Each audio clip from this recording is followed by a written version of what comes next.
Good evening. I'd like to call this Planning and Zoning meeting to order. It is 5:01. Diane, do you want to call the roll? Aaron Savage, Here. Christina Morrison, Here. Chris Brown, Here. Gregory Snyder, absent, Allison Thomas, Here. Morris Kostarfin, absent, Julian Blankenship, absent. Okay. Are there any changes to the agenda, board members? Or can someone please make a motion to approve it as is? Motion to approve as is. Second. Diane? Aaron Savage, Yes. Christina Morrison, Yes. Chris Brown, Yes. Gregory Snyder, absent, Allison Thomas, Yes. Morris Kostarfin, absent, Julian Blankenship, absent. Okay. There's no minutes to approve, so now we're going to be swearing in the public. Do you want me to read this first? No, we can just do the swearing in. Yep. Okay. Yeah.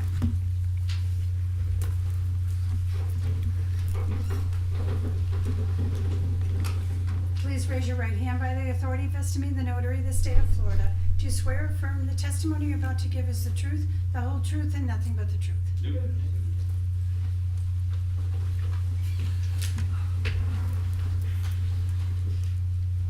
Okay, so I'm going to read the quasi-judicial rules now.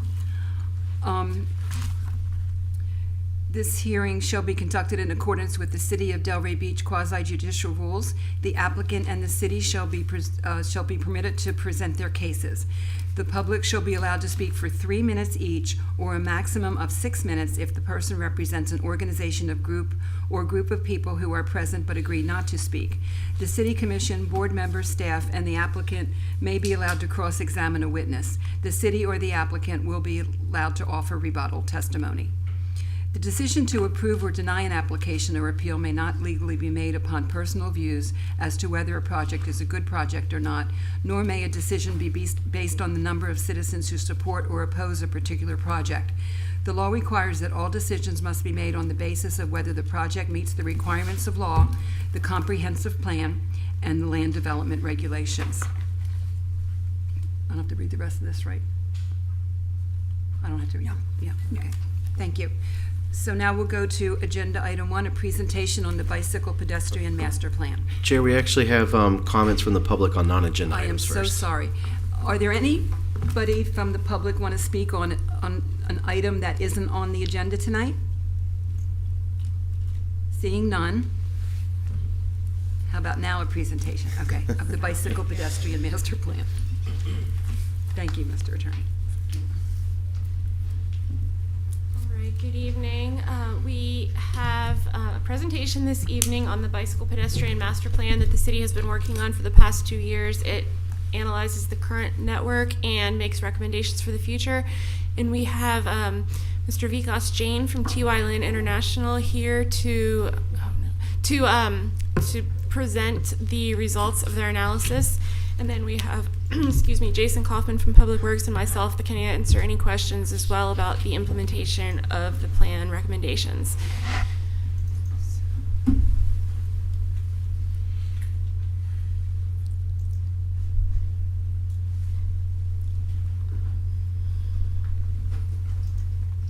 Okay, you can start when you're ready. Thank you, Rebecca. So just before I get started. Okay. All right. Good afternoon, Chair and members of the board. Vikas Jain with TY Lin. I'm really excited here to share the findings and the draft bicycle pedestrian master plan with you this afternoon. I have quite a bit of information to share with you, so please bear with me. I'll try to breeze through some of the technical information unless you have questions, and then really jump into the components of the draft master plan and walk you through them. I'll just highlight key technical analysis as we move along. So 2 key objectives of the meeting today, as stated here on the slide. We would love to get your feedback and input on the planning process as well as the plan. So let me get into the master planning process here. There are two components of this master planning process. We have been working on this project for a little over 2 years. The first component, as you can see, is the technical analysis. We did a variety of these technical analyses, and I'll touch on some of them, as I mentioned earlier. Public input, we did extensive public input and got feedback from the community. I'll share a little bit of that as well. And then both these components really fed into identifying network improvements, project costs, as well as some best practices and prioritization. So through an extensive public outreach input process, we articulated this vision statement. I won't necessarily read this, but as you can see, it really boils down to creating a pedestrian bicycle network throughout the city, which is safe, convenient, connected, and really what underscores here is it's for people of all ages and abilities that should be able to use this network. So drawing upon the vision statement or the plan goals, convenient, connected, safety, comfortable, and most important, we recognize that a lot of the improvements that you'll see on this on the plan are on different roadways. Some of them are owned by the city, some of them county, as well as state. So this has to be a collaborative process. Speaking of public involvement, again, I mentioned earlier, we did an extensive public involvement campaign process. We met with more than 12 individual key stakeholders, agencies, county, TPA, FDOT, CRA, as well as other departments within the city. We had a project website that was up and running for 6 months. There was an online survey. We got about 200 responses and input, location-specific input. We also did public meetings, 2 of them. One of them was at Veterans Park, and the other one was in Delray Beach Golf Club. This was, again, early in the process. And then we had a few focus group meetings along the process that provided us input, guidance, and feedback on this plan. And the members of this focus group were appointed by the City Commission.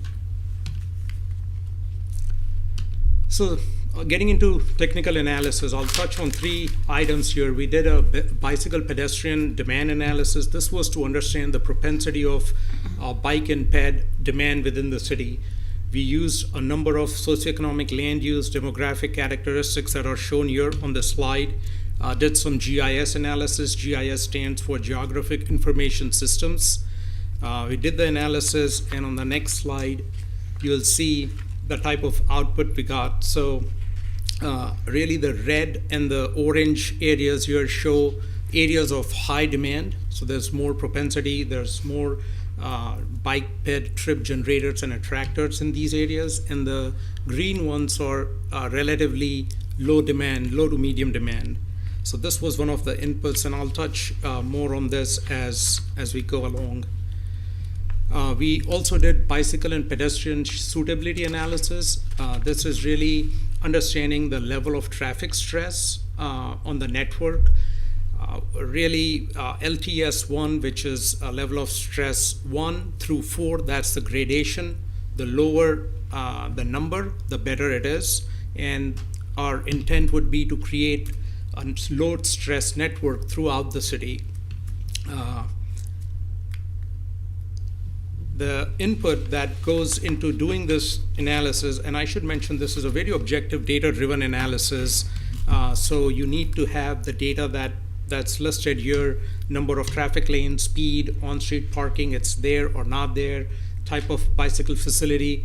So we use a lot of available local, county, and state data, did the analysis here, and what we ended up is with this network that shows the level of traffic stress. So everything that you see in red is high level of traffic stress.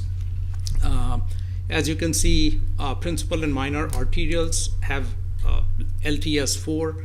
As you go down, LTS3 or 4 on a lot of collectors, And then most local streets would be LTS 2 or 3, just based on the assumption that these facilities do not carry that much traffic volume and are low speed. We also looked at safety. So we looked at crash data for the past 5 years, from 2016 August to 2021 August, and mapped that on year. You can see crash hotspots in combination with a high level of traffic stress. And these, by the way, are bicycle crash hotspots only. Again, you can see all major arterials, key intersections, and we also looked at unfortunately, fatalities that occurred are also mapped on here. Did similar type of analysis for pedestrian network. The pedestrian network looks at sidewalk type of buffer, so lateral separation of the sidewalk with vehicular traffic. Also looks at intersection, crosswalk, speed limit, and the general characteristics of the network. So with that, this looks very similar to what you saw on the previous couple of slides that shows the bicycle level of stress. Again, all major arterial, principal, minor have higher level of stress. Goes down for local streets, and collectors are anywhere between 1 and 4. We overlaid this with pedestrian crash hotspots. And again, this fed into identifying safety projects that I'll share with you in a little bit. So with all these technical analyses and public input, we looked at the existing bicycle network, which is what's shown on here. It's pretty modest, mostly on the eastern part of the city. This is roughly 16, about 10, excuse me. This is about 16 miles. It's a combination of buffered bicycle lanes and bicycle lanes, as well as shadows. And most of these existing bicycle facilities are LTS 2 or 3. I will point out that there are, on state roads, there are wide shoulders. They are not designated bicycle facilities. That's why they don't show up here, but those would be on Military and Congress, as well as Atlantic. We also looked at programmed bicycle and pedestrian improvements. These are mostly shared use path. They are already either under construction, as you can see, or they're in the planning and design phase. There's about 10 miles of these programmed bicycle/pedestrian shared use improvements. These improvements expand the existing bicycle network that you saw on the previous slide by about 61%. So again, as I mentioned earlier, we looked at, and on this slide it shows the bicycle level of stress and crash analysis, public input, and then on the left-hand side corner, you'll see all the technical data that we looked at: right-of-way, traffic volume, network gaps, so on and so forth, and all that fed into identifying network improvements, which is what's shown on here. So one of the things that we heard from the public and through the analysis was that they wanted a safe network, and safety was paramount. So what that amounts to is having lateral separation from vehicular traffic.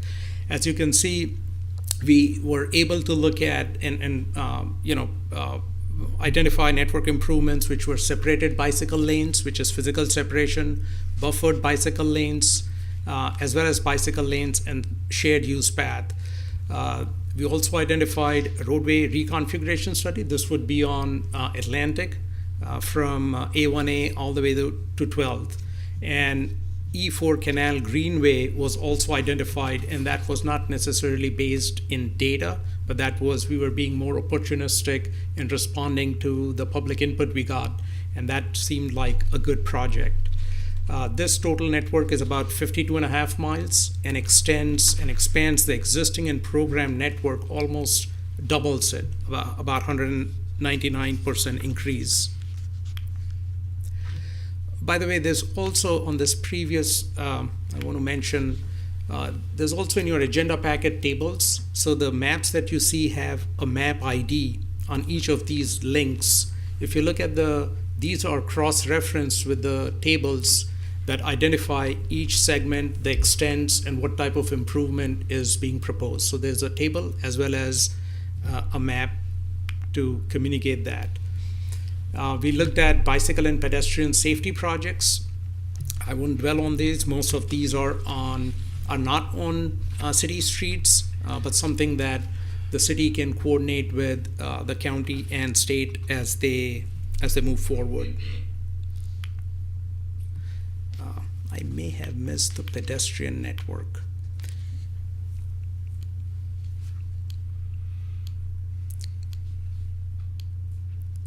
So, we also identified pedestrian network improvements, about 19 miles of these improvements. As you can see on this map, there's, adding buffers, filling gaps, as well as new sidewalks. There's a pretty good balance on both, the east and the west sides, parts of the city. So these are also tied to the tables that are in your agenda packet. I touched on this, so I'll move on and talk a little bit about priority. So the methodology that we used to prioritize all the network improvements on the pedestrian side and the bicycle side that I shared with you on the previous few slides, we looked at level of stress, hotspots, pedestrian demand. Again, this was an objective analysis. We assigned scores from a scale of 1 to 4, 4 being higher priority, 1 being lower priority. We aggregated them, did a statistical analysis, and developed these priority bundles. So this map shows priority bundles. There are 4 of them, tier 1 to tier 4. This just shows how they are aggregated in those tiers, and then stratification of the types of facilities under each tier. Again, there's table 6 in your agenda packet that cross-references all the information that's shown on this map. Did a similar exercise with pedestrian network improvements. Same thought process, 4 tiers, 1 through 4. And table 7 cross-references all the information that you see on this map. We prepared planning level construction cost estimates, and for that we used Florida Department of Transportation, FDOT's cost per mile models, made some appropriate modifications. It includes soft costs such as preliminary engineering, design, construction, engineering and inspection, as well as maintenance of traffic, MOT, and mobilization. Key here is an assumption that all the improvements that we are talking about can be accommodated within the existing right-of-way. With that, the total cost of all the improvements on the bicycle network side is close to $103 million, and on the sidewalk pedestrian network side is about $15.5 million. Several funding opportunities are there. Probably this is the best time to advance some of these projects. I won't go through every single one here, but I know Jason, Rebecca, the Public Works, they are well versed with these. I believe under SS4A, the city just received a grant last week. So that's all good news. And there's state and local funds available as well. In addition to all the improvements that we talked about in the plan, we have included a lot of other improvements which are synergistic. They don't necessarily, they're beyond the scope of this project, but we do recognize that traffic calming, safety, vision zero, lighting, landscaping, all that feeds into making a network that folks can use. So that's that. On shared micromobility best practices, we understand there's an ordinance in this regard in the city, but we wanted to just present this and put it in the plan so that there was a ready reference should there be a desire for whatever reason to look at these modes in future. And then I believe this is my last slide, or last to second, is the implementation strategy. And really what this plan does is it sets a blueprint for the city to expand the bicycle and pedestrian network and build infrastructure to promote non-motorized transportation modes.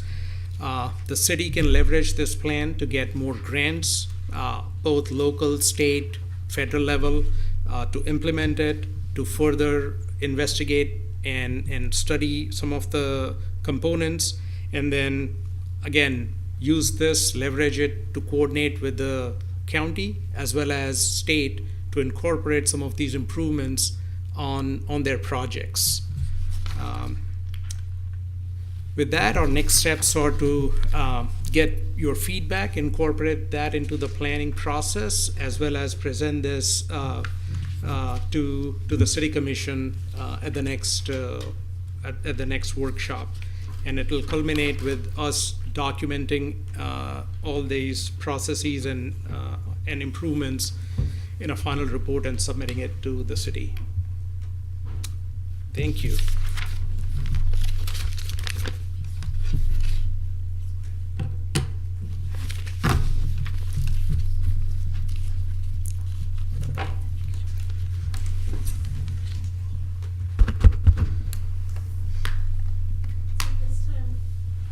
We're all here if you have any questions about the content that was presented or implementation or how they got to these conclusions.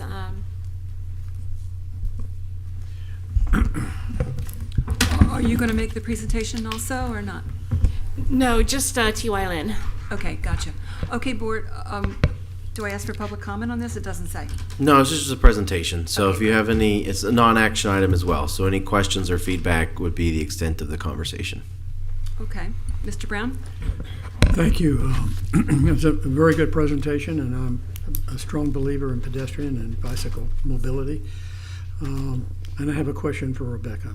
Rebecca, do you still allow people, because there's still a lot of building going on in our neighborhoods, I live in Lake Ida, are you still allowing people to pay an in lieu fee for a sidewalk fee so it can go into one of these funds?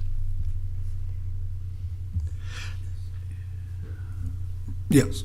Yeah, I just want to make a personal comment. I had to fight hard to pay an in lieu fee, and it was a political issue, and I'm glad to see that I finally paid a fee. It was pretty high.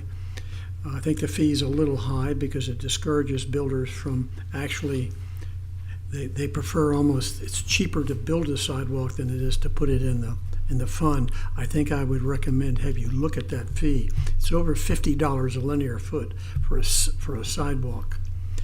And so I know builders, I know quite a few of the builders in town, and they elect to build a sidewalk to nowhere, particularly in my subdivision, Lake Ida. It'd be better in a fund, and then you can use it to put it on a right-of-way that really needs a sidewalk. Thank you, Madam Chairman. Thank you, Chris. Sir? Yeah, I see that the sidewalks and the bike trails are all based on city streets. Is there any way of focusing on an area like El Rio Trail that they have in Boca where it's completely separate from the traffic? Because of the accident rates that you're showing here and some of the bike paths that you want to put in or sidewalks, for instance, one right off of Lawson that you're going to continue shows that there's 0 accidents, there's 0 interest. It's a very low, moderate thing, but that's on your 4-tier to start building on that, versus there anywhere else we could focus on to get all the bikes off of the streets as much as possible. So the Boca Rio that you mentioned, the E4 Canal Greenway Right. is shown on here. It is tier 1, so that's definitely something that would be a top priority. Right. Okay. Thank you. Allison? Thank you. I think the two questions that I just have are, one, would you be doing it, or can you talk a little bit more about when you would implement the plans? Would you do tier 1 first, then tier 2, or how would this, once it's approved, be put into place? So ideally, that's the intent, tier 1, 2, 3, and 4. But there's a little bit of flexibility in terms of, being opportunistic, depending on if suppose that FDOT is doing a project, it's a 3R project, and that might be according to in their work program might be a little bit higher, even though we think it's tier 4 or tier 3. But if they're doing something there right now, then you definitely want to take advantage of that and make sure whatever improvements make sense and are being recommended either through this, and this is a very high level plan, so it'll be refined. But those things can be done, and you can be a little more opportunistic in that sense. But the intent here is that tier 1 would happen first, then tier 2, tier 3. And some of these projects, as you will notice, if they are since this is objective, if they are getting segmented in a way that, to make a project, some of them need to be connected, then the city and again, Public Works and Planning would be free to do that. If I may, I just would like to add on something Vikas mentioned earlier about existing right-of-way. Mr. Savage asked about the Greenway, and I just want to point out that the E4, is it E4? Yeah, E4 Canal, that's not city-owned right-of-way. That would be Lake Worth Drainage District right-of-way. So I just want to point that out for the record.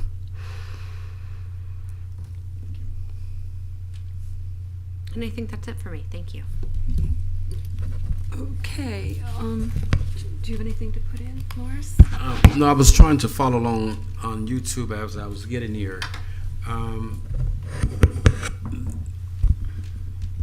When it comes to cycling, bikes and stuff, it's kind of like a sensitive topic for me because I'm a cyclist.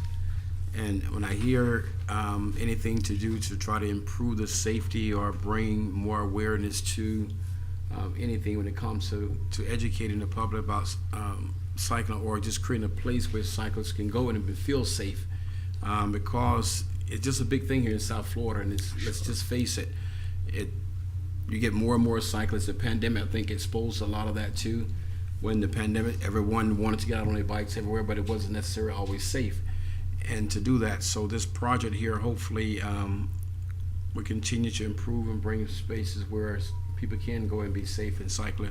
But at the same time, when we do have any project, if it's going to be any vehicle interaction with the thing, it's just, I think it's really trying to educate the public of the awareness of the rules when it comes to, a lot of people don't really know the safety when it comes to cycling. When I heard Ms. Aaron say like try to get the cycle bikes off the road, which is great, but sometimes it's impossible to do. This project here that happened on Swinton, I was a part of that board to recommend to make sure we put the bike lanes and all this stuff in the street. We're trying to educate and where the public can see that it's a shared space. Because sometimes we have shared space. The bikes have the same rights as vehicles. True. And so, but when I see projects like this here, then I lean to support it.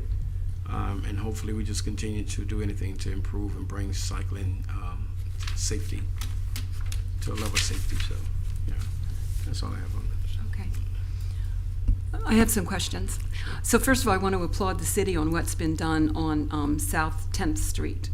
The multimodal path there that's being built is exquisite. It's wide, it's off the street, it's safe, and I can't wait till it's all done because that'll help the children walking to school, first of all, and biking to school, and then those of us that want to ride our bike east and west in the city. So I applaud the city for doing that, and I would like to see more of those types of paths. My predecessor spoke about the El Rio connection. So is the plan to please connect something in our city to El Rio so that it's a seamless bike path to get to downtown Boca? That's the intent, but as Jason mentioned, that right-of-way belongs to Lake Worth Drainage District, so that's a conversation with them, but that would be the intent. And even to further extend that, if it can go further up in Boynton, it will be wonderful, but that's an uphill battle from what I understand. It has been pursued in the past, but I don't think Lake Worth Drainage District was very receptive, but that would be the intent. Well, we'll have to talk to them. Yes. Okay, so the fund where sidewalk, non-sidewalk funds go into, is it possible to change the rules for that fund so that when there's a property being built where there's no sidewalks on either end of that property, that they have to donate to the fund as opposed to putting in these sidewalks to nowhere? Wouldn't that make sense? Yes, it would make sense. We'll have to discuss that with the folks who can make those decisions. But I agree with you. It does make sense to not put in a small section that goes nowhere. Yeah. I live on the beach side, and there's places of sidewalk, and then there's mud, and makes sense? Doesn't Yep, make? for Okay, sure. so maybe we could work on that. Okay, so there's been no discussion of possibly activating some of the alleys so that there's a clear north and south path through the city and a clear east and west path through the city without having to go on Atlantic or A1A? Because A1A, I got to tell you, you didn't mention A1A, but that's where the bikes are, I got to Right. tell you.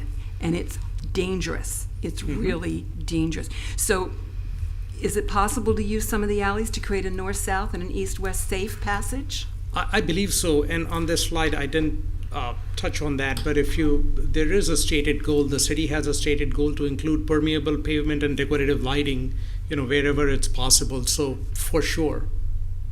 Great, because that would be the safest to get the bikes away from the cars? Yep. Okay, so maybe we could work on that. And Congress Avenue is rapidly being activated. And there are sidewalks on parts of Congress Avenue, but no bike lanes. So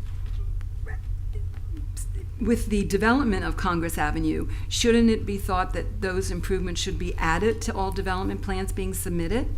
So I believe the city did a very detailed study on Congress Avenue, and what you see here on this map, we are proposing a shared use path for the entire length of Congress Avenue, and that is based, some of it is based on our analysis and study, but a lot is also hinges on the study that the city just completed. So there is enough room, it's pretty wide, and that's the way it should be done. And on that note, we do require the right-of-way dedications for properties along, and it's a pretty substantial piece of right-of-way, but with this being under the county jurisdiction, we have to be ready to advocate when it comes time for them to update the road so that we can tell them what we want on it. And having this plan and the Congress plan helps with that. Did the Congress plan get received yet from CBRE? Yes, I can. Oh, it is? Yes. Oh. If it's not up on our website, I'll get it up and Oh. send it out. Great. Okay, that's my ideas, and thank you very much Thank for you. your report. Thank you.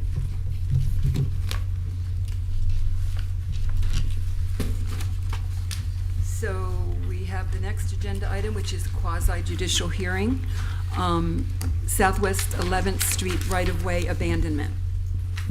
Jeff Costello? Chair, while they're setting up, we ask about ex parte. Sure. Has there been any ex parte communication, Chris? Mr. Costello called me up and we had a short discussion of the abandonment. Great. Aaron? I've driven by it. Okay. Allison? None. Okay. Yeah, I've spoken to some. I've Spoken to Jeff. I also spoke with Jeff. I also know this property quite well because several of our company properties surround it. So, Jeff, thank you. Thank you. Good evening, Board. Jeff Costello, JC Planning Solutions, representing the applicant here in Delray Beach. This proposal involves a small segment of land between Southwest 10th Avenue and Wallace Drive. It's a location map for you on your screen. And it's between 1043 and 1103 Wallace Drive. These are just a few photos of the existing property. Part of it has been used by the adjacent properties over the years. A lot of landscaping, a lot of vegetation, and then just the adjacent properties surrounding this section of right-of-way. Just some background, the north 25 feet was dedicated via plat, and that was in 1950, 1956. The south portion was dedicated 25 feet via separate deed. And this area was annexed into the city in 1988, and you've seen this area is starting to redevelop. There's been a lot of great activity and economic development initiatives in the area. The right-of-way, again, has been used by the adjacent property owners as side yards. And the request is to abandon the 50 by approximately 181 feet portion of Southwest 11th Street. This would include abandonment for the redevelopment and assemblage of land in this particular location. The underlying land use is commerce and the zoning's light industrial in the Wallace Drive Overlay District. There are existing utilities and primarily a 10-inch water main goes right down the center of the right-of-way. The proposal is to relocate that main to the existing's in yellow, and in green is the relocation around going north along 10th Avenue and then across the city's retention area immediately to the north. This would occur once, of course, a site plan approval and move forward with the appropriate funding for that relocation. However, in the meantime, there will be a 50-foot general utility easement provided. Positive findings can be made with regard to LDR Section 3.1.1 regarding land use map. There's no change in land use or zoning, concurrency. The existing utilities will be accommodated for, and the future main will be relocated. Consistency with the comp plan, as well as compliance with the LDRs. Just a couple in your very detailed staff report, and there's policies outlined in there in support of this abandonment. The city has not identified a use of the right-of-way or in the adopted roadway plans. And then again, a general utility easement will be provided for the city water main and any other utilities that are in that location. There's consistency with regard to neighborhood districts and corridors element. The existing street network and connectivity will be maintained. And then also with regard to the Wallace Drive redevelopment plan, there's actually the excerpt on the screen is from the plan, which basically encourages aggregation of properties and abandonment of underutilized or unimproved right-of-way that is not going to be used for any future use by the city. And that one section is just highlighted relating to Southwest 11th Street. Again, this is also from the redevelopment plan regarding aggregation of properties within the area. And the positive findings can be made with LDR Section 249, B6A through C. This portion of Southwest 11th Street is unapproved. There are no plans for improvement for any public purpose. The primary access to the abutting properties is maintained for 1043 and 1103 Wallace Drive from Wallace Drive, and in the future is available from 10th Avenue. And then the general utility easement will be dedicated to accommodate the existing utilities until they are relocated. So we respectfully request recommendation of approval for the reasons stated. The abandonment is supported by the city engineer. It's in your backup.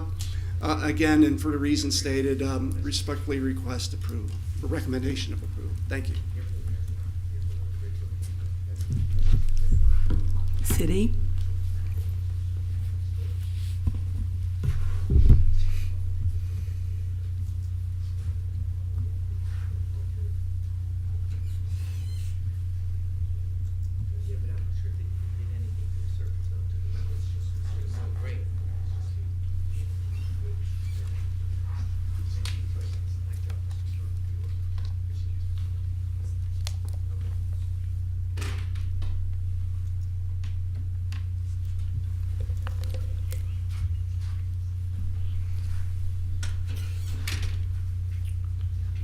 Good evening. My name is Roland Bogich, planner for the record.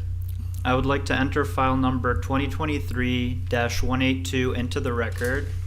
This item is a right-of-way abandonment for a portion of Southwest 11th Street running between 1043 to 1103 Wallace Drive. So the request is to make a recommendation to abandon 8,898 square feet of unimproved Southwest 11th Street right-of-way between Southwest 10th Avenue and Wallace Drive to the east and west, and 1043 Wallace Drive and 1103 Wallace Drive to the north and south. All right, so this area is zoned for light industrial. The adjacent zoning is also light industrial with the exception of the southeast here, which is medium density residential. And we can see the two subject properties here. This is 1043 Wallace Drive, and this is 1103 Wallace Drive, and this is the subject right-of-way abandonment area. And currently these two properties are residential housing. Here we have a view of aerial pictometry of the abandonment area, and it's shown within its surroundings, so we can kind of see how this is parcellated as one large section here.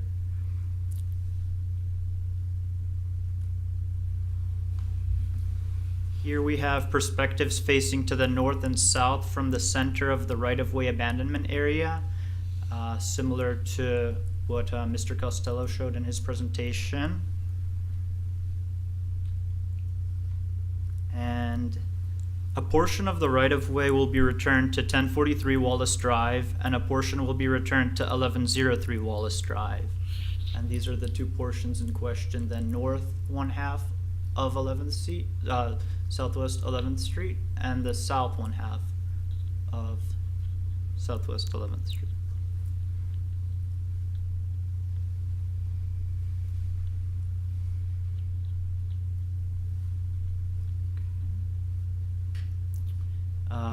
So the applicant intends to develop 1043 and 1103 Wallace Drive as a unified development and plans to relocate the water and utilities from the abandonment area at the time of building permit, at which time the GUE would be abandoned. Those are our findings. And also, I wanted to mention that the recommendation of the city engineer is to approve the request for abandonment of right-of-way between Royal Palm Drive and Southwest 11th Street, between 1043 Wallace Drive and 1103 Wallace Drive.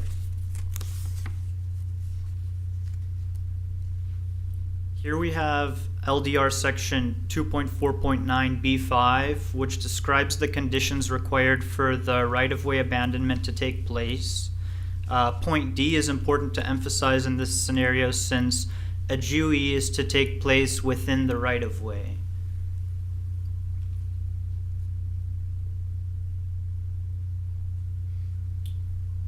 All right, here we have policy mobility 2.7.7, and the city has not identified any use for the unimproved right-of-way portion on any of the adopted roadway plans. A general utility easement for water and sewer lines will be recorded in place of the right-of-way deed. Here we can see an overhead of the traffic circulation patterns of the surrounding area. We can see that Southwest 11th Street is not a contiguous travel route. Southwest 11th Street ends at the residences to the east. Here we can see the dead end. And discontinues to the west along Royal Palm Drive.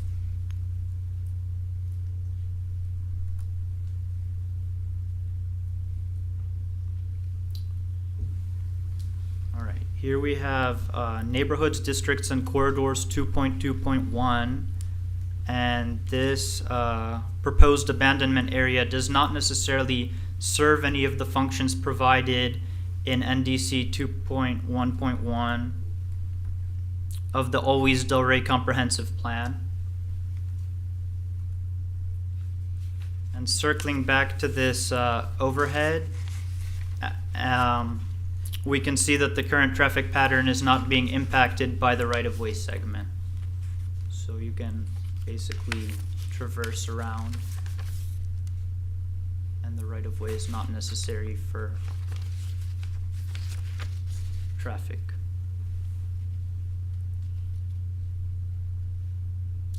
All right. Here we have a slide, and Granting the abandonment would support the plan goal of fostering redevelopment through parcel or land assemblage. That's based on the Wallace Drive redevelopment plan. And finally, we have a slide with the options for board action regarding resolution number 03-24. Thank you very much. Thank you. Would anyone from the public like to comment on this issue? Seeing none, we'll move on. Chris, can we start with you? Chair, we have cross and rebuttal Oh, opportunity cross first. and rebuttal. Is there any cross, Jeff? No. Any cross? Okay, great. Now, we'll move on to Mr. Brown. I think it's a reasonable request, and I support it. Aaron, I also support it. No problem. Allison, I got a lot of A's in this. I know, right? I don't see an issue with it as well. Okay, great. Morris? And based on the city recommendation, there was no issues other than they'll be responsible for the expense of the moving of the utilities, correct? Correct.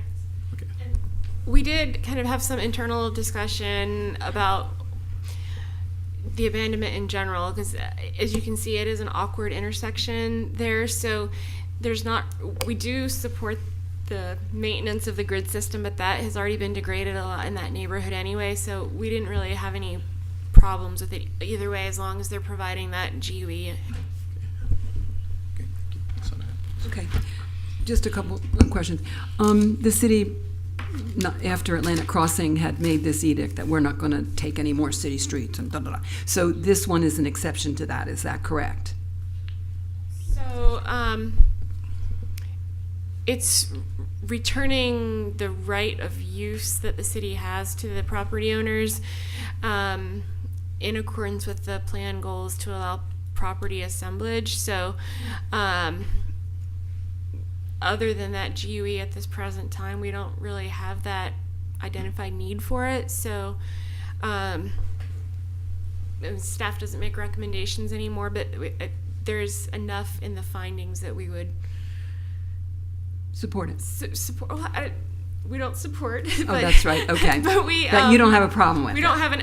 Okay. Well, and part of the process is the city engineer's recommendation. Right. So that is a staff member who Good. holds some authority in the city that has And he's said recommending. that he does it, recommendation that it can be abandoned subject to the general utility easement. Okay, Yeah, great. and just a reminder, every application is independent and stands on its own, and the already improved roadways that were part of Atlantic Crossing, are very different than Right. than the applications before you. So Gotcha. just a reminder. Thank you. And this is going to be part of the Wallace Drive Overlay District, right? It already is. It is. It is. So it'll be subject to the LDRs of that district. Correct. Good. Okay, thank you. I have no problem. So I'll accept a motion. I'd like to make that motion. Do we have the slide up?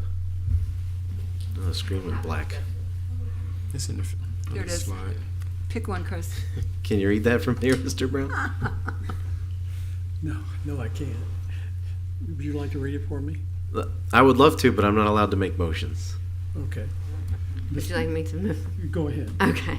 Move a recommendation of approval to the City Commission of Resolution number 03-24 to abandon an unapproved right-of-way totaling approximately 8,898 square feet located on a portion of Southwest 11th Street between 1043 and 1103 Wallace Drive by adopting the findings of fact and law contained in the staff report and finding that the request and approval thereof is consistent with the comprehensive plan and meets the criteria set forth in the land development regulations.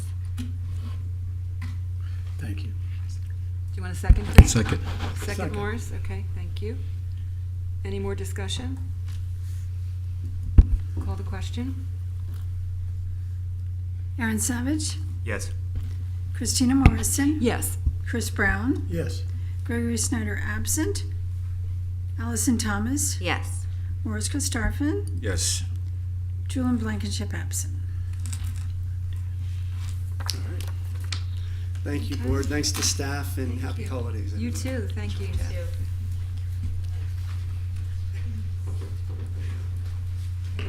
Agenda item B, the language exchange conditional use.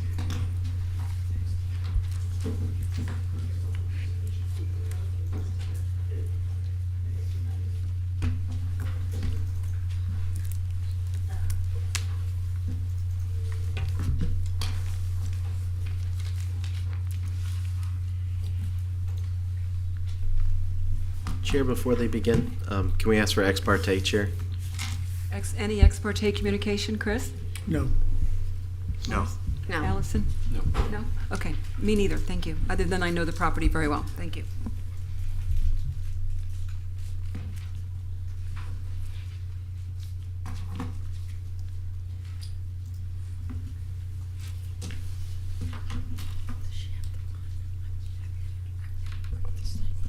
Okay, we're entering into the record file number 2024-018.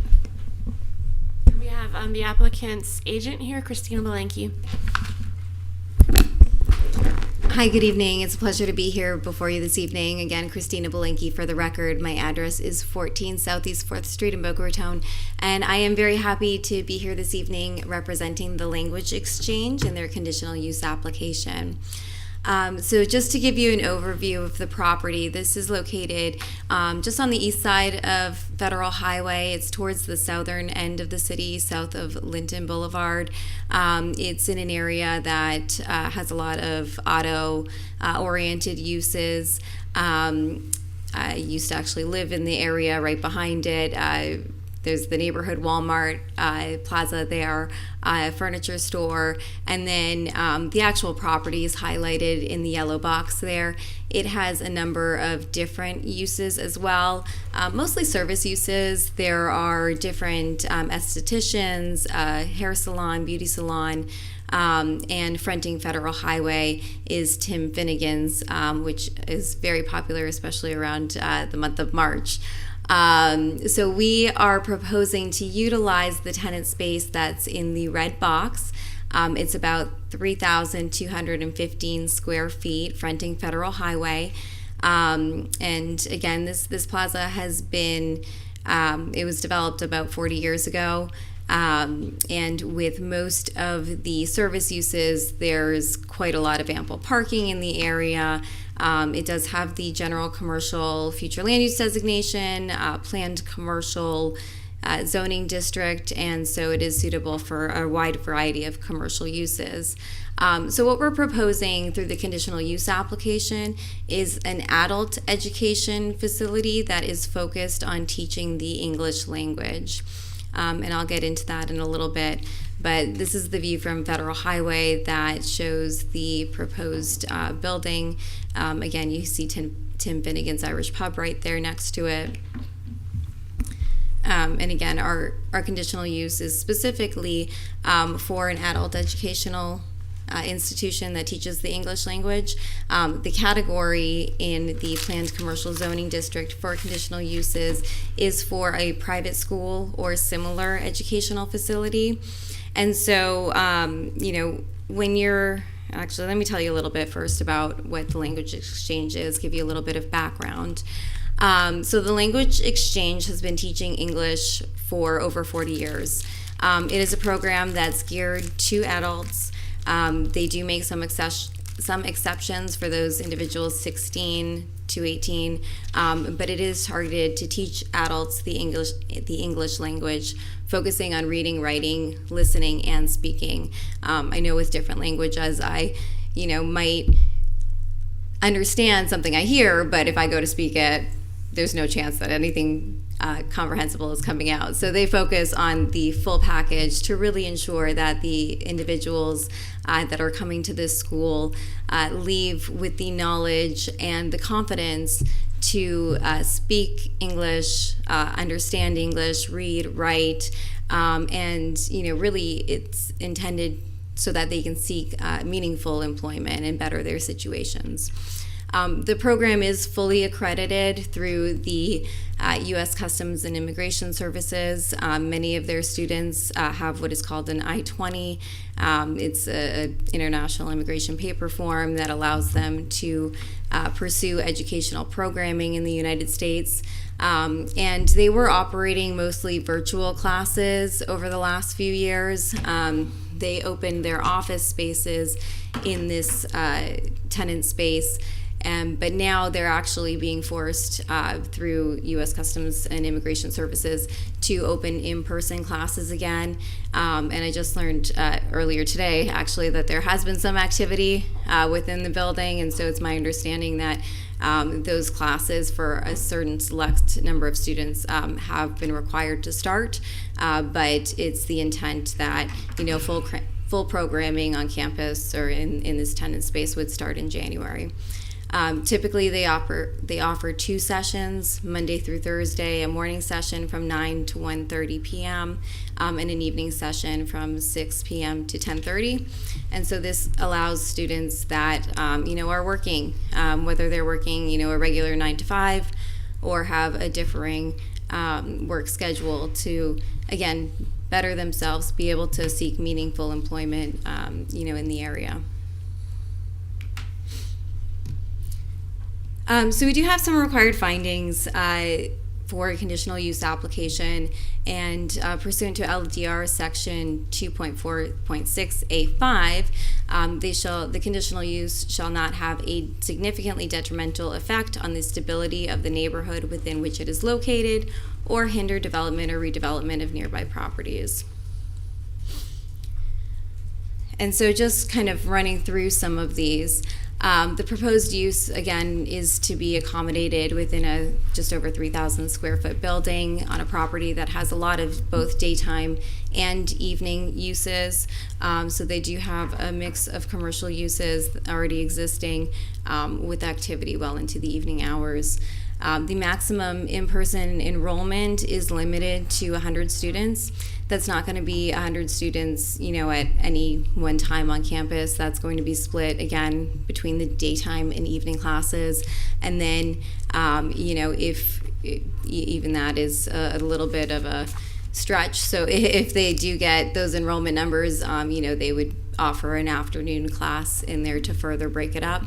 Class sizes are further limited based on skill set and ability.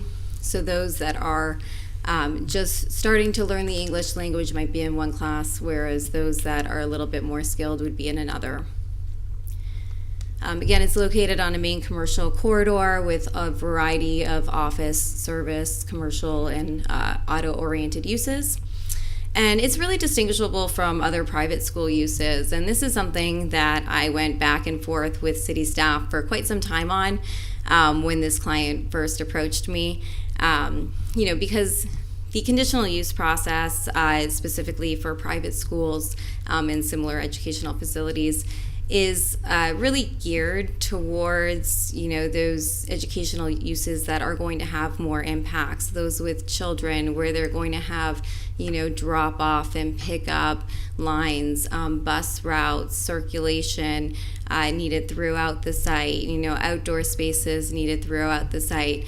Those types of private schools may impact adjacent roadways, may have more of an impact for the neighborhood, and really do need to be looked at closely. The zoning allows for certain vocational uses within the zoning district, but it is very limited in the actual uses that are permitted.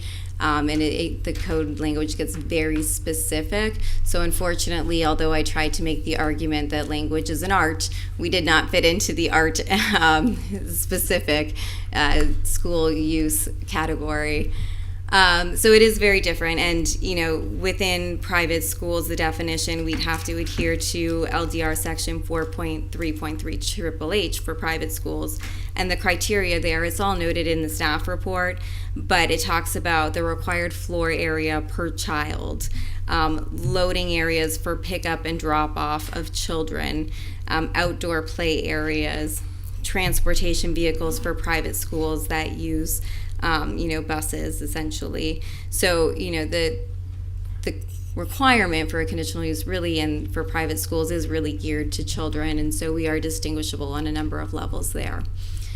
We also did provide a traffic analysis and secured a TPS letter from Palm Beach County confirming that the proposed use does not have significant peak hour traffic impacts.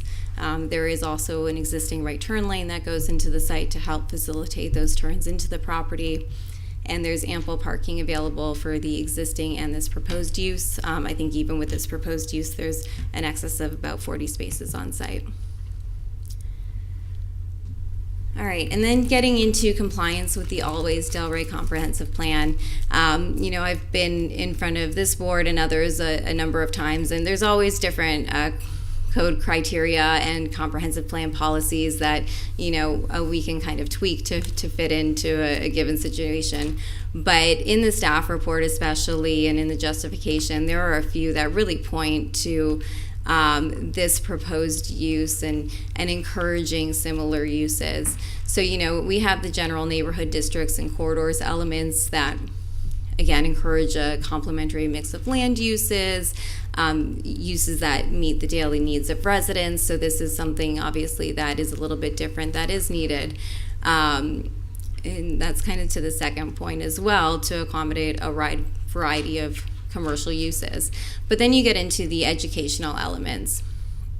And so we have objective EDU 3.4, extended learning and education. So it's bridge the relationship with educational partners by coordinating and supporting extended learning opportunities for residents and local businesses.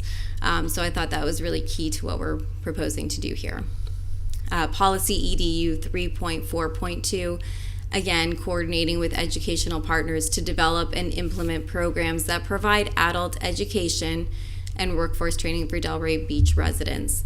So again, we're providing those educational opportunities that will help them seek that meaningful employment. And then in the economic prosperity element, objective ECP 1.3, supporting local employment opportunities to fill vacant positions and help more Delray Beach residents find local employment opportunities and improve their job readiness, which is what we're trying to do here. And objective ECP 5.1, identify barriers to an inclusive economy and address obstacles to increase employment opportunities. Again, pointed to what we're proposing here. So with that, I just wanted to conclude by a quote that's in the staff report, again, confirming we meet compliance with the private school requirements in LDR section 4.3.3 H. And also, it notes that the use is not anticipated to pose negative impacts to the surrounding properties or negatively impact the existing businesses in the plaza, which goes to the conditional use criteria as well. And with that, I'm happy to answer any questions you may have this evening. Thank you. Staff? Good evening, Grisel Rodriguez, Senior Planner with application 2024-018.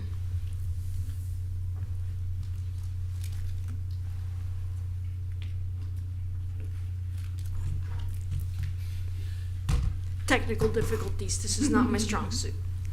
Apologies.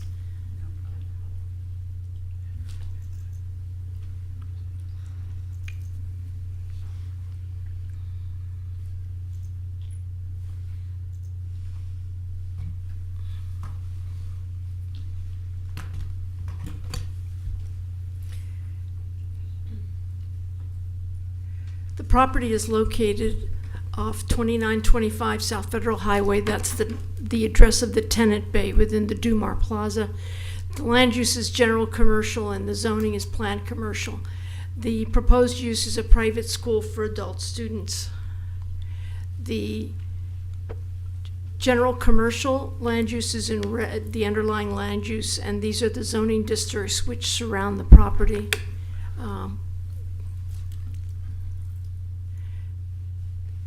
The proposal is that they will offer day and night classes.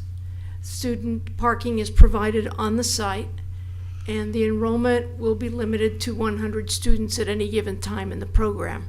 No additional floor area is proposed outside of the rental bay that they propose, and the operating hours must be included as part of the condition of the resolution.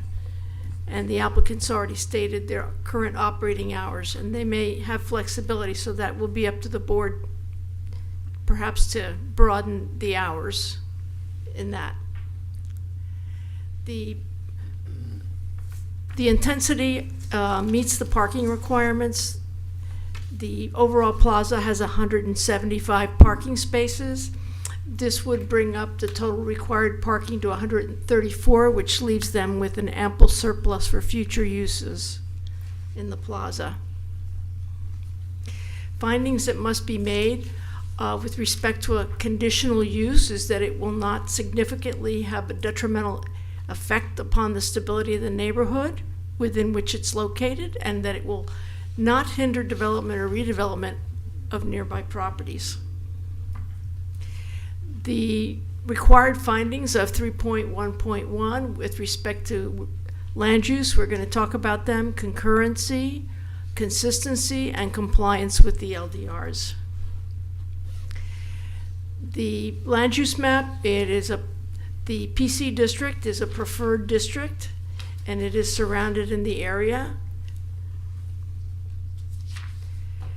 Required findings for concurrency, the plaza as it was developed met all concurrency standards at the time of building permit. Schools are not applicable to this request as it's an adult school. It will not trigger a school requirement. And based on the traffic performance standards from Palm Beach County, the proposed development will not have a significant traffic impact. These are some of the policies that are listed in your staff report. I'm not going to repeat them, but it's a complementary zoning classification. The use is complementary. It provides an additional service in the neighborhood. It provides economic opportunity through education, meeting these objectives. And it also encourages business creation by training people to take jobs and perhaps start businesses. The LDR section required findings of compliance. These are just 4 of the 6 requirements for a conditional school, for a private school. And the primary ones are that it has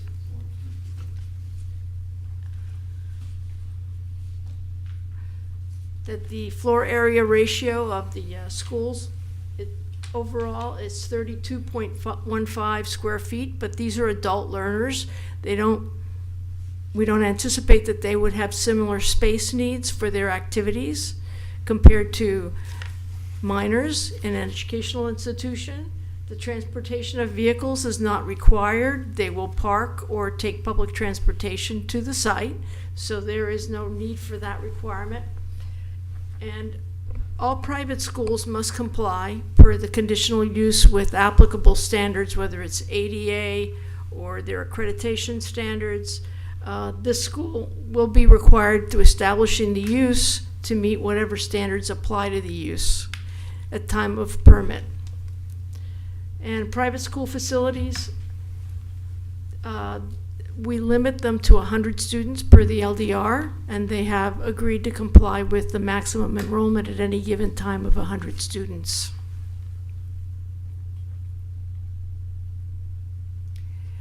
This is a parking survey, a survey of the shopping center. The parking requirements in LDR 4.6.9, the ratio is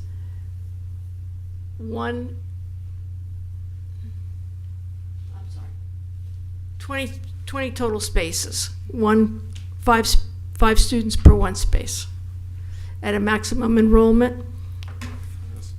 So it meets the parking requirements. And this is an aerial of the site.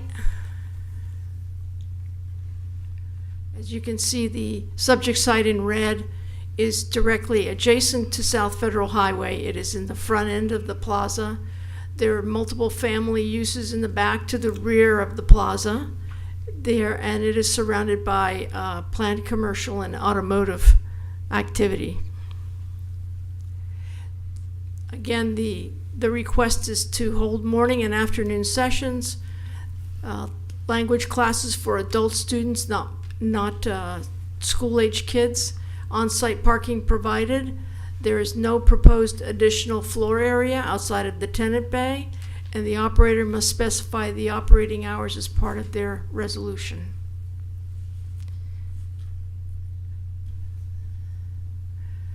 Your options for board actions.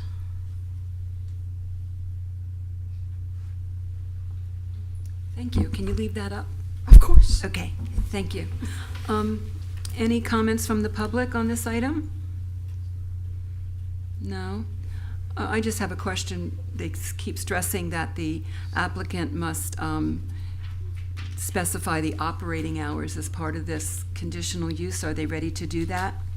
Yeah, so right now classes are Monday through Thursday, and the morning session starts at 9 a.m. The evening session ends at 10:30. So, I would ask that we have the flexibility to include Fridays in that as well, but from 9 a.m. to 10:30 p.m. And Chair, just before we get too far into questions, opportunity for cross and rebuttal. I'm sorry. You're right. I'm so sorry. It's okay. Cross? None on my end. It's not really rebuttal, just an expansion of her question, because when the request initially came in, it only specified the day and evening classes, and I think it was after the staff report published that we discovered that afternoon classes were on the table. So we would just want the board to know that that was what was being approved, the potential to do that, because if it didn't specify the afternoon classes when we specifically mentioned morning and afternoon, then they would have to come back, and we don't want that. So for them to now say they want to have operating hours of 9 a.m. to 10:30 p.m., would that be agreeable? Yeah, And we, then we they didn't can identify work- any problems with that. And they can work their schedule within that parameter? Correct. Okay. And they meet parking. And they meet parking. Okay, great. Okay? Yes, Okay. thank you. And I believe, Chair, too, the applicant added requests for Fridays, because right now the staff report just says Monday through Thursday.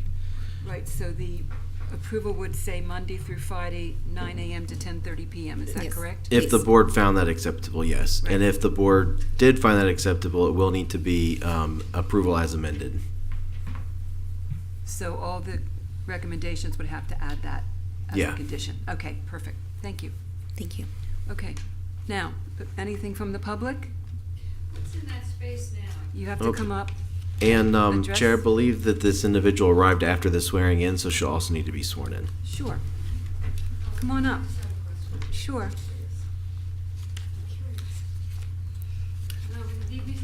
And just to be clear, we did have the public comment. I mean, if the board wants to reopen it, it is public comment, so there's not a back and forth with questions, just to explain the process.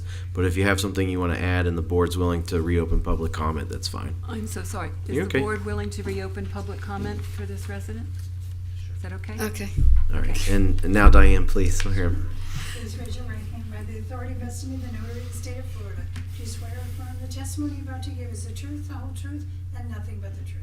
I do. Now, your name and your address Hi, for the record? my name is Janet Pilicio. I live pretty close to there at 2525 Florida Boulevard. It's apartment 233 in Delray Beach. So I know that plaza. I'm just trying to picture what's in that space currently and that it's going to be converted. I can answer that. Okay. It had been Hood Auctions, and then it was a foreign, like a European outdoor furniture place. And then it was vacant for a few months, and now the Language Center has moved in. Okay, and the Language Center is private, so it's not government funded, it's all commercial? Like people have to sign up and pay? How do they? Would the applicant like to? I think she's asking a question. Yeah, and Oh, you're supposed to be Yeah. making a statement, yeah, so. No response to that? Would you object to, well, No, I'm just curious how it yeah, works. So on public comment, you have 3 minutes to give whatever input or testimony you want. You can ask questions, but it's not a question and answer session, so the board or the applicant can address those questions if they desire. So if you have additional questions or concerns or testimony, this is the opportunity to voice them. Right. So I wanted to know how this business is funded. Is it private, that the students pay for it, or is it government funded? Okay, thank you. Thank you. And Chair, if the applicant desires to answer that question, they can. I would just advise the board that that distinction is not within your purview or the land development regulations or the elements you're looking at. So I would advise the board that the answer to that question should be irrelevant to your analysis, but it's up to the applicant, if you want the applicant to answer the question or not. And I'm happy to if you'd like. Would it affect our decision either? I guess you're saying that we can't let it affect our decision either way. I don't think it'd be relevant evidence. Right. I think it's clear it's not a public school, otherwise it wouldn't be before the board. It's a private school underneath the conditional use. So Right. hopefully that answers the question without answering it. But yeah, how it's funded would be irrelevant to the two criteria that you're focusing on for this application. Should I ask the applicant to answer that question in private to the question answerer? If the applicant would like to later, I think that would be up to the applicant, and we should allow them to have that discussion if Okay. they desire. Yeah. Okay, so we have to stay on track with what's presented to us, so we're going to move forward. Okay. Okay, Morris, do you have any input? No, I don't really have input on it. It's a very good question, by the way, but it's not relevant to the decision we have to make here today. I would something we can take offline. I'd like to know myself. But as far as the school itself, I don't oppose it. Have any issues with it. Allison? I would like to revisit the traffic impact, which says there's none, but also the hours of operation, because I know that we touched base on that a minute ago, but when you, what are technically, 9 a.m. is kind of impacts the traffic, I would think, but when they add the third class, you wouldn't have to come back here to add the third? Is that what you were saying, why we would have to put that back into the the amendment? Yes, if you limited it to just those two blocks, then it would require There would be returning, no yeah. flexibility? Yeah, so the one thing to note with Palm Beach County TPS standards is that it doesn't necessarily mean that you're not going to see more cars. It's more based on their standards of what threshold it would have to reach to require some kind of an improvement by the development. So it's kind of a wonky traffic thing, but in terms of how they evaluate, that's the standard that they have. Okay, thank you. I appreciate the clarification. Okay, that's all I have to say. Thank you. Aaron? Yeah, along with the traffic as well as the parking, it's based on children pickup and delivery or an adult? Because it seems like it's kind of both, correct? So my understanding, based on the traffic analysis we submitted, is I guess the traffic standards ITE does not have a separate traffic impact calculation for adults schools. So it was assessed at kind of the private, public, or the children, K through 12 kind of school that would have all of your pick up and drop off within a short window.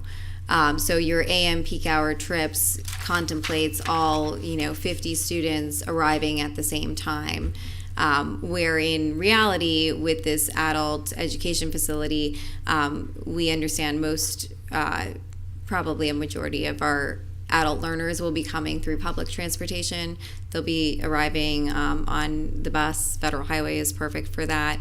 There will be some that have cars, obviously, so there will be some trips, but you're not having, the lineup of cars that you see at a regular K through 8 school, where, parents are waiting within a short window to drop their students off. And do we have like a percentage from what you've done in the past? Do we have any idea of what we're talking about? If there's 50 students, are we going to get 30 parking spots that are taken up? And I think that would probably be fairly accurate. Going and visiting that site and living right behind there for a number of years, there's almost no one parking there the majority of the day. A lot of the office uses and service uses are geared to having, one individual come in at a time for an appointment. So, that parking area is pretty bare most of the day and certainly in the evening as well. And, just to kind of go back to the traffic, there's an anticipation of kind of 37 a.m. peak hour trips, 23 kind of coming into the site in the morning, and 14 would be leaving again, contemplating parent drop off in that situation. So it's not, a significant number of cars coming in, but, anticipating 50 students in the morning session, I do think it's somewhere kind of probably 30 to 40% are taking public transportation. And I don't know if this is relevant, if this is a question I can ask, but is there any childcare at all going to be provided with the school at all? No, these students would have to find their own childcare elsewhere. Thank you very much. Of course. Mr. Brown? Yep. I think it's an important enrichment of this community, and I support the project. Thank you. I do too. I welcome this applicant and thank you for bringing your business to Delray Beach.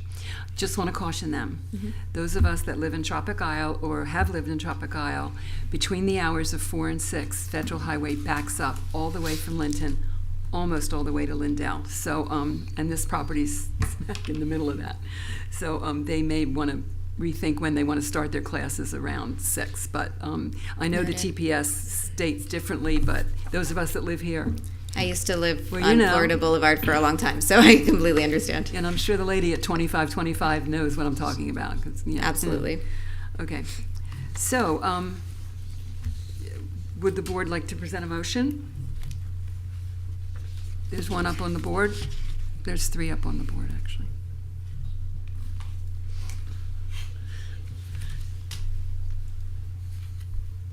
And the motion would include the operating hours of Monday through Friday, 9 a.m. to 10:30 p.m. I'd like to make the motion, but I can't read it. I can't see the glare. It's on your page. If you want my... Oh, you pull it up. Staff report at the very top. It's on page 6 of the staff.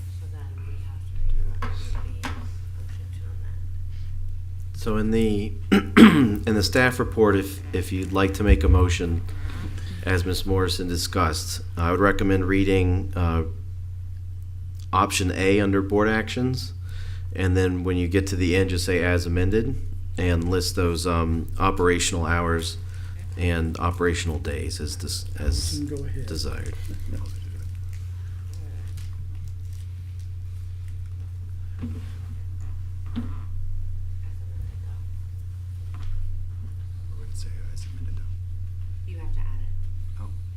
Yeah, my recommendation, if that's your desire of the motion, I would read option A, and then when you get to the end, just say as amended and cite the proposed operational hours and days.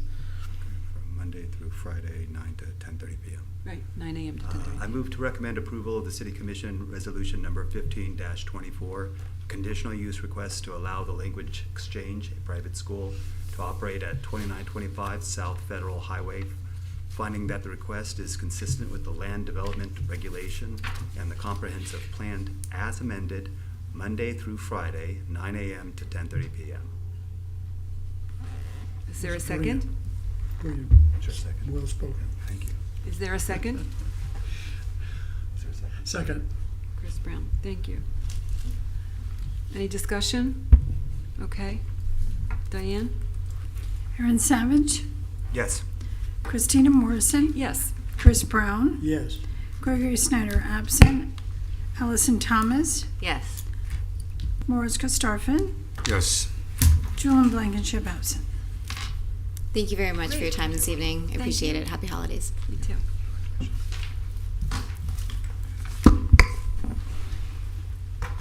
Okay.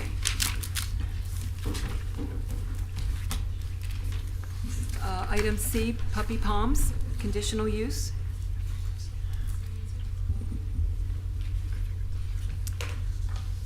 Is this our third puppy palace in three meetings? We've had a lot of We're them. the puppy capital of the world, or what? Yeah.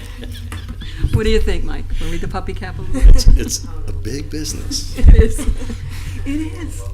Okay, so we have Mr. Mike Cavelli here presenting on behalf of Puppy Palms, who is requesting conditional use approval. We're entering into the record file number 2023-274.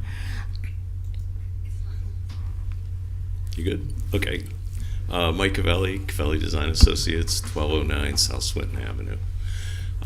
We have a conditional use tonight. You're going to hear a lot of the same justification comments as the last one, because it's the same code sections, basically.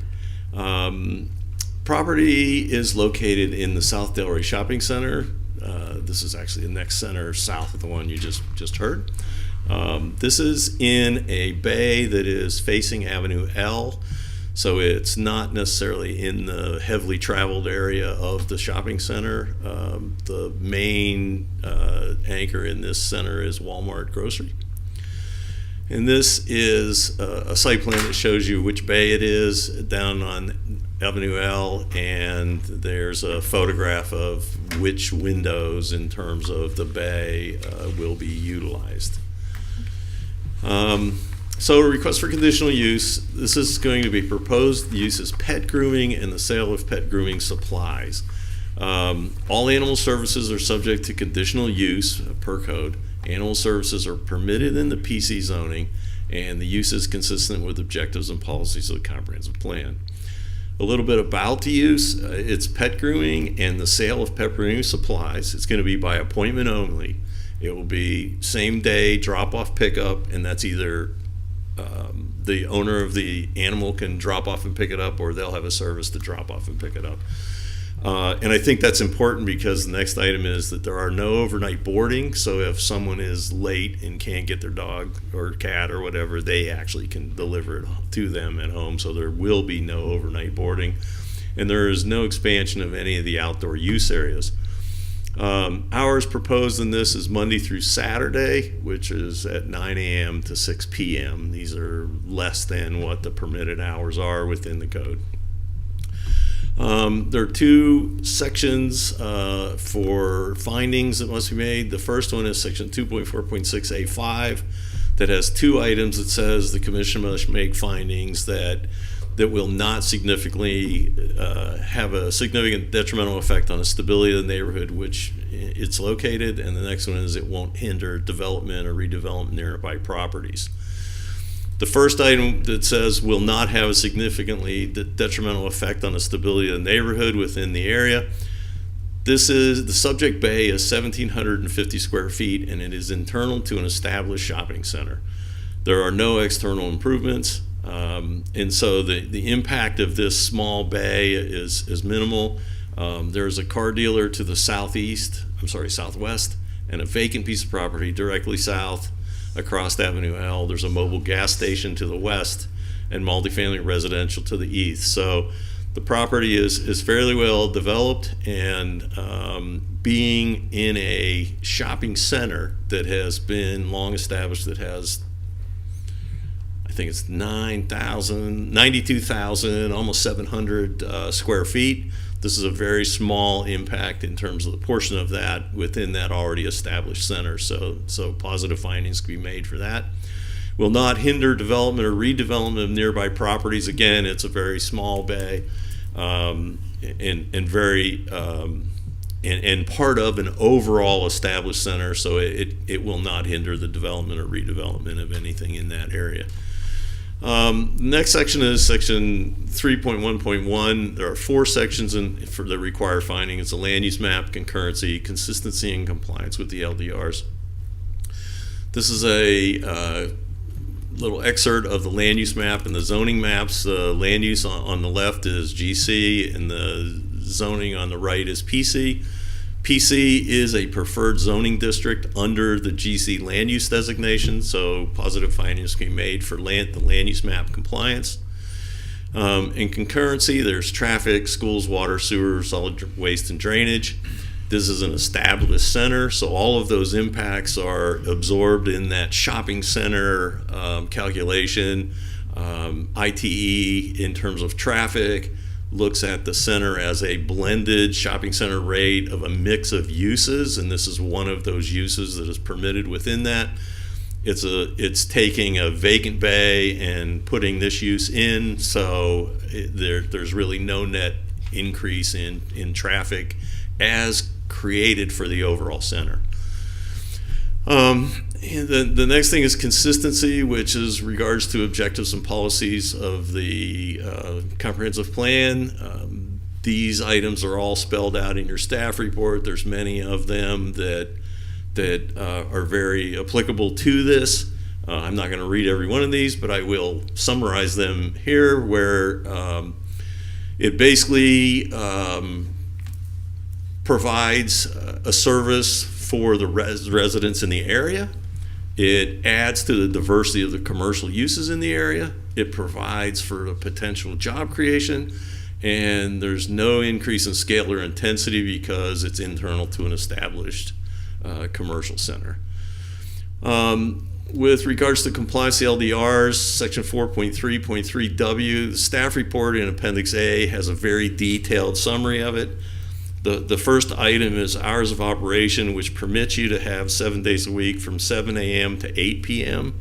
We're proposing 6 days a week, Monday through Saturday, from 9 a.m. to 6 p.m. So we're starting later and we're ending sooner, and we're closed on Sunday. The second item is that it needs to be in a fully enclosed area to minimize noise and odor. It is within an established bay, so there's no external uses. So we're in compliance with that. The next item is with regards to outside activities. We have no outside activities that are being expanded. Pet services, the next item is pet services are limited to an accessory use by zoning that's not applicable because this is not an accessory use and it's a permitted use under the PC. On-site disposal of carcasses is prohibitive. We're not doing any of that kind of work here, so that's not applicable. Parking requirements, the center, when it was established, had parking calculated at the shopping center rate, which counts all of the acceptable uses that could be in the shopping center. This is one of those uses. There is, there is excess parking within the center, so we are in compliance with parking requirements. And the last two are there's no overnight boarding and no outside use areas, and we do not have any of those. So positive findings can be made for all the criteria to evaluate this conditional use, and I would appreciate it if you would make a positive recommendation. Thank you. Was there any ex parte communication on this? No. No. No. I know the center well, as you know. No. Okay. Okay, staff. All right, good evening. Good evening. Rebecca Coster, for the record. So, I'm going to try to skip through a lot of slides because our applicant was very thorough. But again, this is a request for conditional use approval for a pet salon here in the South Delray Shopping Center. Rebecca, is your microphone on? It is not, thank you. This is just an aerial image of the plaza. You can see the business location is on the south part of the plaza on the bottom right of your screen. And another image of it. And the request is just to provide a recommendation to the City Commission about whether or not to allow this business to operate here. Again, pet grooming service only between 9 and 6 p.m. without overnight boarding or outside use areas and no additional floor area. And again, on this image, you can see the tenant mix within the plaza and where this is located relative to the other tenants. One of the findings for the establishment of a conditional use is that it will not have a significantly detrimental effect upon the stability of the neighborhood or hinder redevelopment. As you can see on this slide here and the subsequent slides, there's already quite a mix of development in this established plaza. The plaza was built in 1984 and the condos to the east were built in 1986. All the other surrounding development is commercial. Again, an image of the plaza, a closer up image The 1750 square feet is part of the larger 92,692 square feet in the plaza as a whole. Section 3.1.1 of the LDR has required findings. So GC, GC land use, one of the implementing zoning districts is PC, which this is zoned as.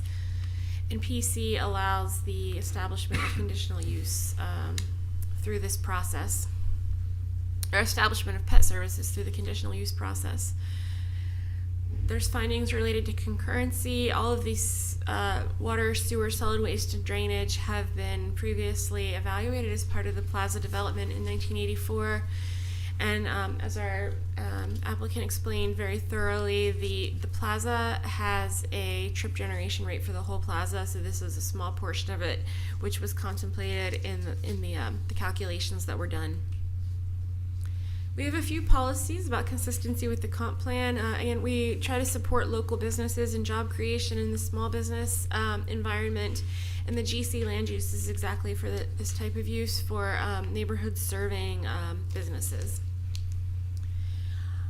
The language on this slide is really small, but I pulled out the standards that particularly apply to this because this is a pet grooming service. As our applicant said, we don't need to deal with overnight boarding or disposal of carcasses, but this meets the parking requirements in the plaza as a whole.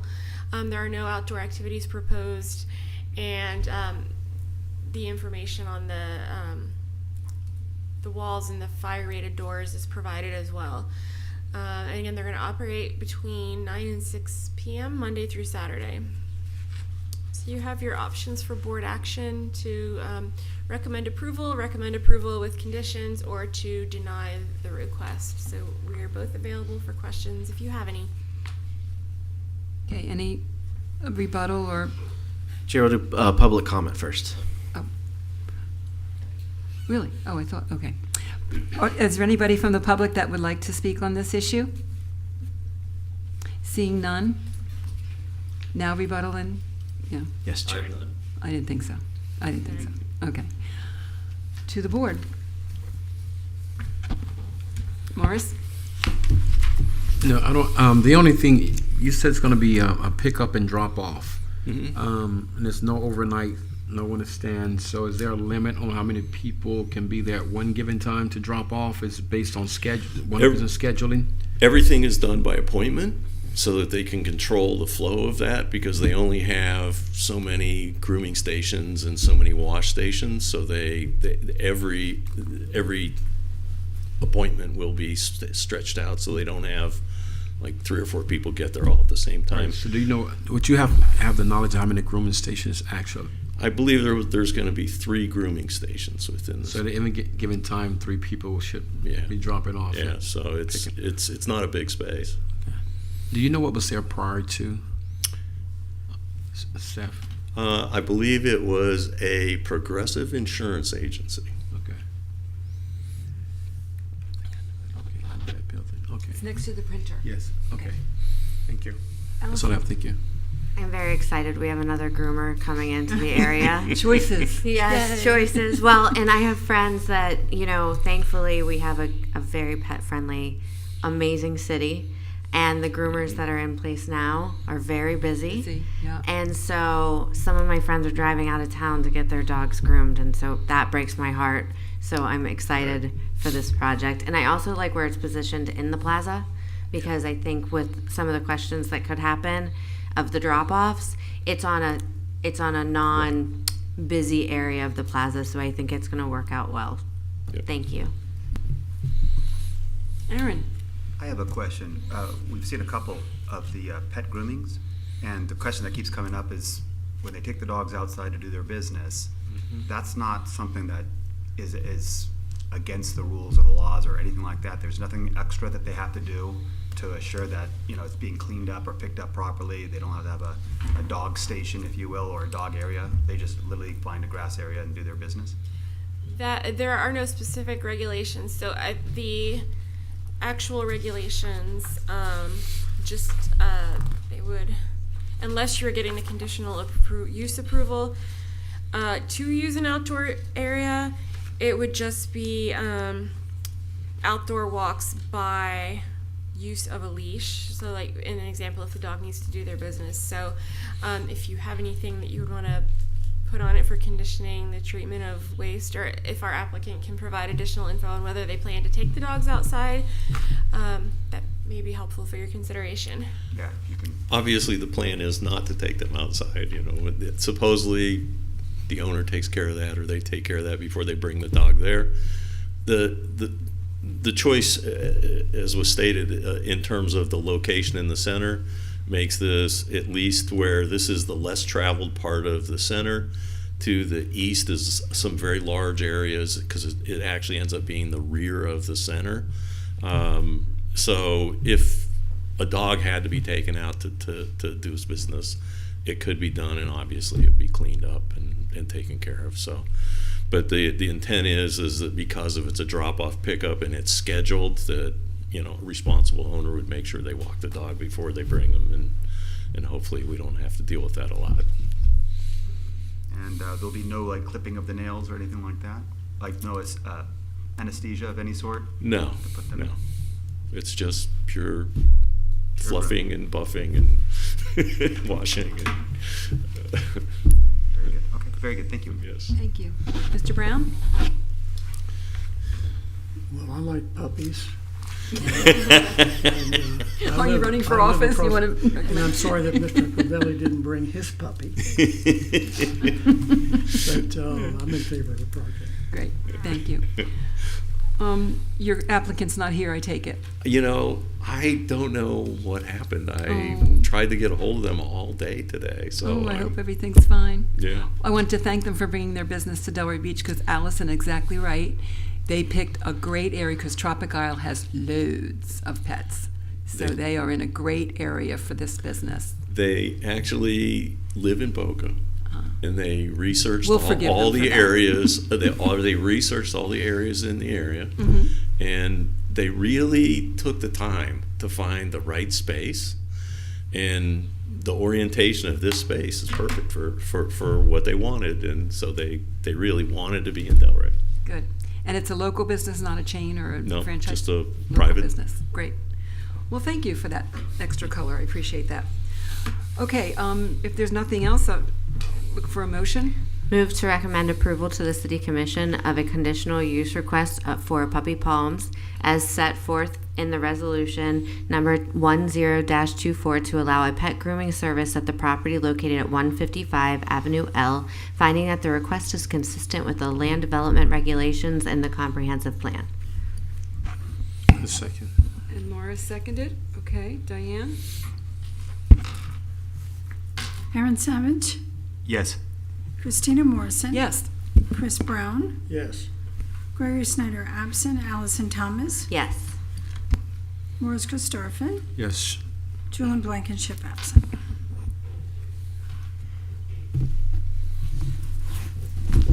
Okay, thank you, Thank you. Thank you. and thank you to staff. Okay. That it? No, one more. One final item. Okay.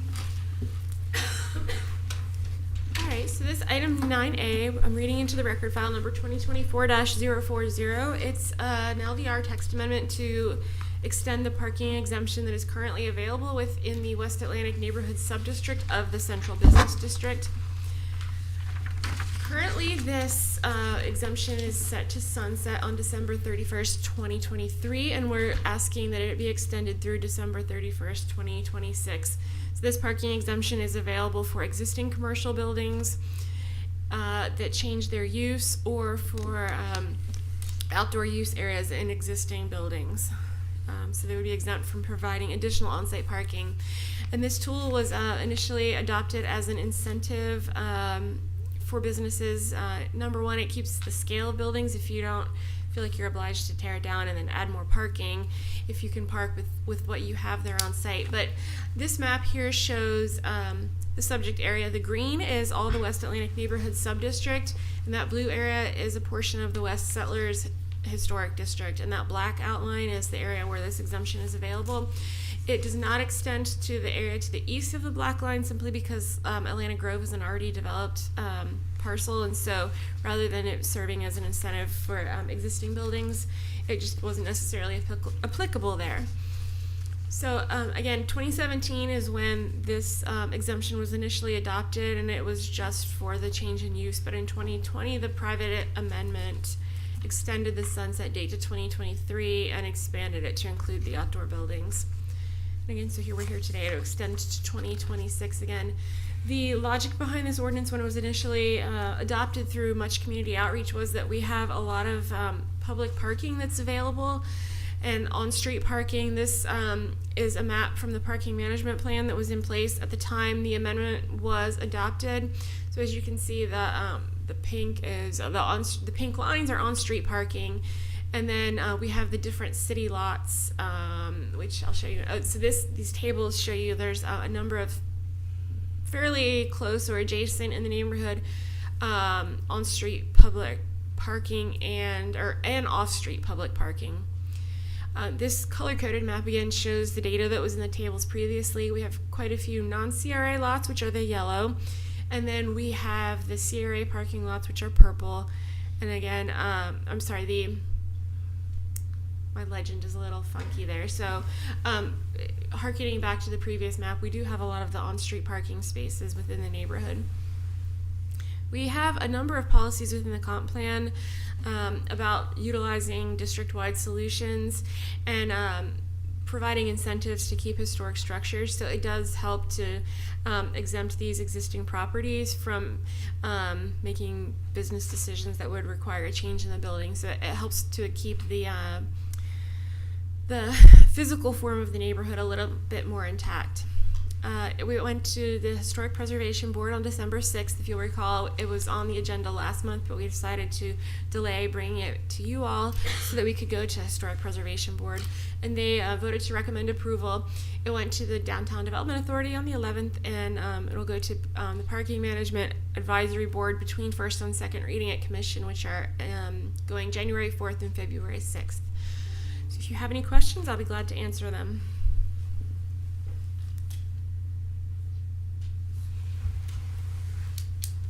Anything from the board? I have a question. Yes.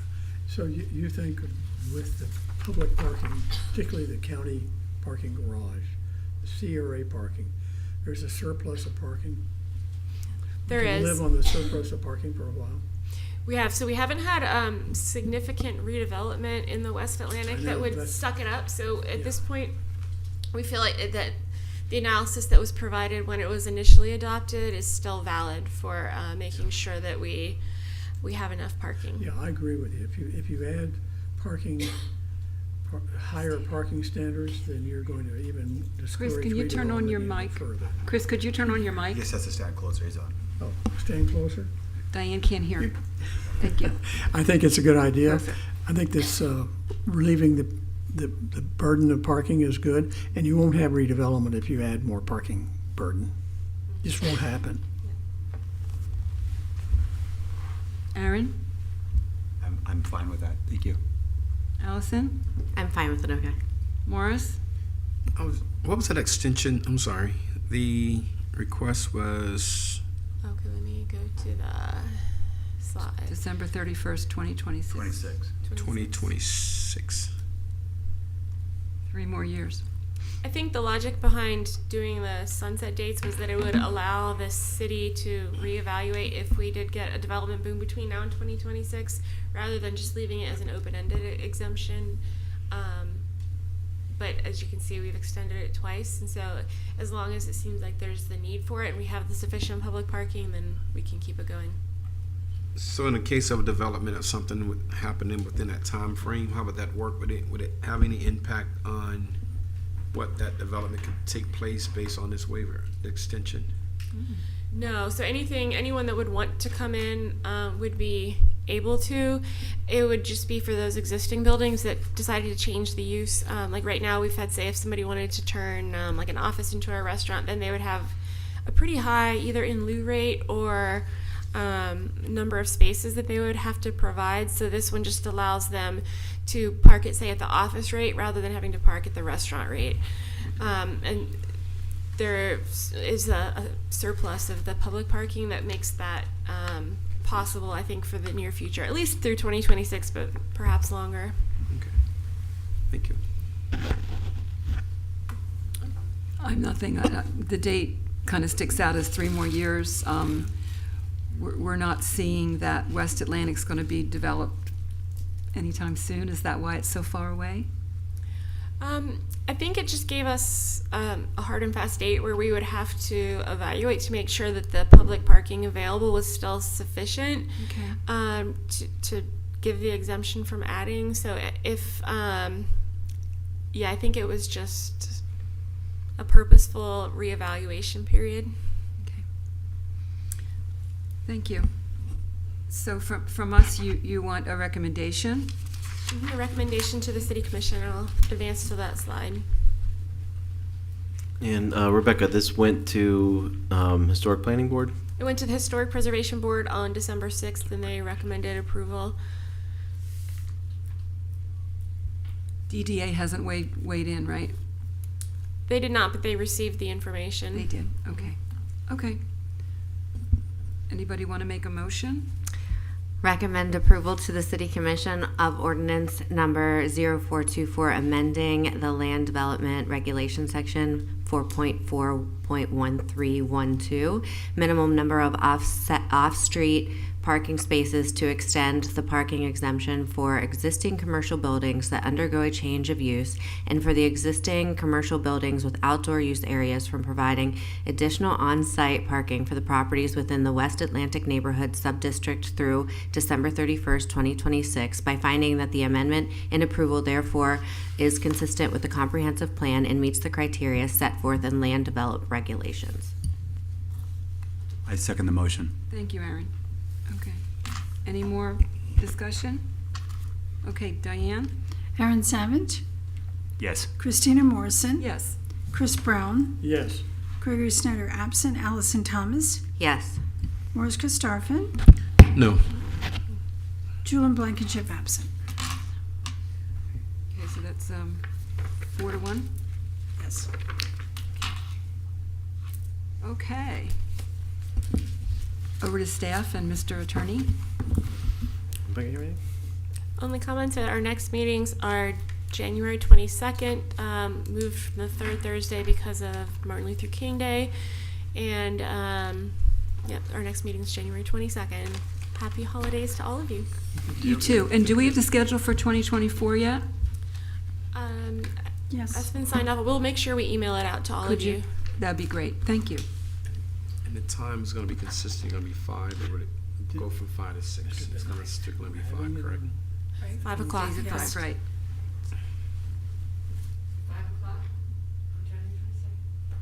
So Rebecca, you said that's the next meeting is Monday, January 22nd at 5:01. Correct. Yep. Perfect. Motion to adjourn? Chair, you just have the authority. You can Oh, just adjourn. Let's adjourn. There you Let's go. do that. Happy holidays to Happy holidays. everybody. Thank Yes. you so much. Happy holidays. Enjoy the time with your families. Is 5 o'clock a hardship for you? No, it's fine. It's just today was just tight. I have to come out of it. I never know. When I'm working down south, I got projects down south. You never know what I'm going to run into. I know, isn't that the truth? Traffic. Yeah.